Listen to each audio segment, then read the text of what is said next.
નમસ્કાર મિત્રો, સ્વાગત છે તમારું અમારી યુટ્યુબ ચેનલ સરકારી સહાયમાં। મિત્રો, આજના વિડીયોમાં આપણે ચર્ચા કરીશું જે માનવ કલ્યાણ યોજના છે કે જે યોજના અંતર્ગત અલગ અલગ 10 પ્રકારના વ્યવસાયો શરૂ કરવા માટે સાધનોની ટૂલકીટ આપવામાં આવે છે। હાલ મિત્રો, વર્ષ 2026-27 માટે આ યોજનામાં ઓનલાઈન અરજી ફોર્મ શરૂ છે। જો તમે પણ ઓનલાઈન અરજી ફોર્મ ભરેલું હોય તો તમારું ફોર્મ છે તે મંજૂર કરવામાં આવેલું છે કે કેમ તે કેવી રીતે ઓનલાઈન ચેક કરી શકાય તેના વિશે સ્ટેપ બાય સ્ટેપ આજના વિડીયોમાં આપણે માહિતી મેળવશું। પરંતુ તે પહેલા વિડીયો ગમે તો લાઈક ને શેર કરી દેજો, ચેનલમાં નવા હોય તો ચેનલને સબસ્ક્રાઇબ કરી દેજો। તો ચાલો મિત્રો, વિડીયોની શરૂઆત કરીએ। તો સૌથી પહેલા તો મિત્રો, તમારે તમારા મોબાઈલમાંથી અથવા તો લેપટોપ કે પીસી માંથી કોઈ પણ એક ઇન્ટરનેટ બ્રાઉઝરને ઓપન કરવાનું રહેશે અને ત્યાં સર્ચ બોક્સમાં ટાઈપ કરવાનું રહેશે ઈ કુટીર। હવે જેવું તમે ઈ કુટીર ટાઈપ કરી તમે તેને સર્ચ કરશો તો જે કુટીર વિભાગની ઓફિશિયલ વેબસાઇટ છે e-kutir.gujarat.gov.in તો તે વેબસાઇટ સૌથી પહેલા જોવા મળશે। તે વેબસાઇટ ઉપર તમારે ક્લિક કરી દેવાનું રહેશે। જેવું તમે વેબસાઇટ ઉપર ક્લિક કરશો એટલે કુટીર વિભાગની જે ઓફિશિયલ વેબસાઇટ છે તે ઓપન થઈ જશે।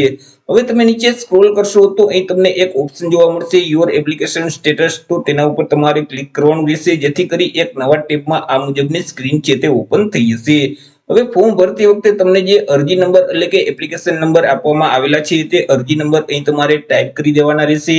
તમારી જે તે જન્મ તારીખ હોય તે જન્મ તારીખ અહીં ટાઈપ કરી અને વ્યૂ સ્ટેટસ નો જે ઓપ્શન આપેલ છે તેના ઉપર તમારે ક્લિક કરવાનું રહેશે। જેવું તમે વ્યૂ સ્ટેટસ ના બટન ઉપર ક્લિક કરશો એટલે આ મુજબની એક સ્ક્રીન છે તે ઓપન થઈ જશે કે જ્યાં તમને તમારા અરજી નંબર છે, માનવ કલ્યાણ યોજનાનું નામ છે, તમારું નામ છે, તમારી અરજી મંજૂર કરવામાં આવેલી છે કે ના મંજૂર કરવામાં આવેલી છે તેનું સ્ટેટસ છે તે અહીં તમને જોવા મળશે।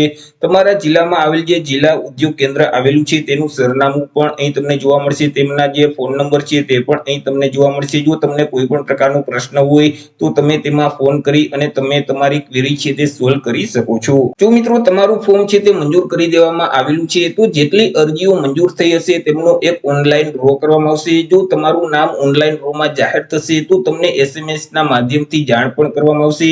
હવે મિત્રો, તમારું નામ જો ડ્રોમાં આવેલ હશે તો તમને આગળ એક QR કોડ એટલે કે ઈ વાઉચર પણ આપવામાં આવશે। તે ઈ વાઉચર લઈ અને જે ડીલર છે તેમની પાસે જઈ અને તમારે ટૂલકીટ મેળવી લેવાની રહેશે।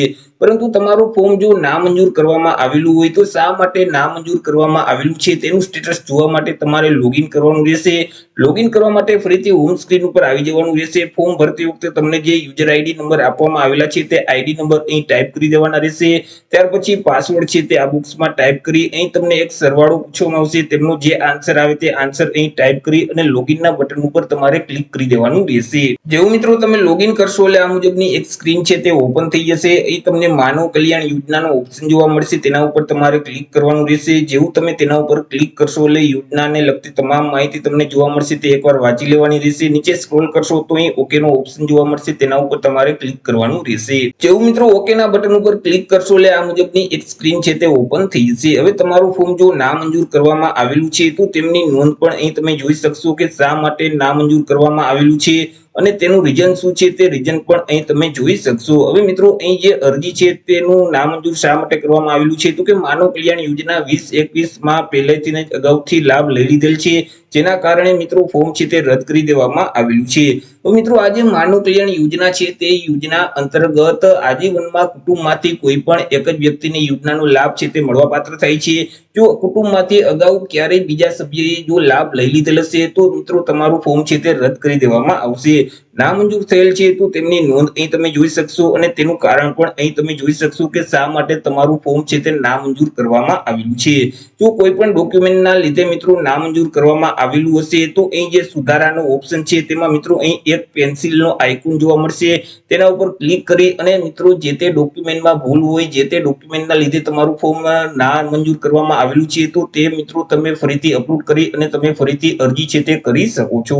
તો આવી રીતે મિત્રો તમે પણ જો માનવ કલ્યાણ યોજનામાં ઓનલાઈન અરજી ફોર્મ ભરેલું હોય તો તમે જાતે જ ચેક છે તે કરી શકો છો। તો આશા રાખું છું વિડીયો પસંદ પડ્યો હશે। વિડીયો પસંદ પડ્યો તો લાઈક અને શેર કરી દેજો, ચેનલમાં નવા હોય તો ચેનલને સબસ્ક્રાઇબ કરી દેજો। ફરી મળીશું એક નવા ટોપિક સાથે એક નવા જ વિડીયોમાં। ત્યાં સુધી જય હિન્દ, વંદે માતરમ।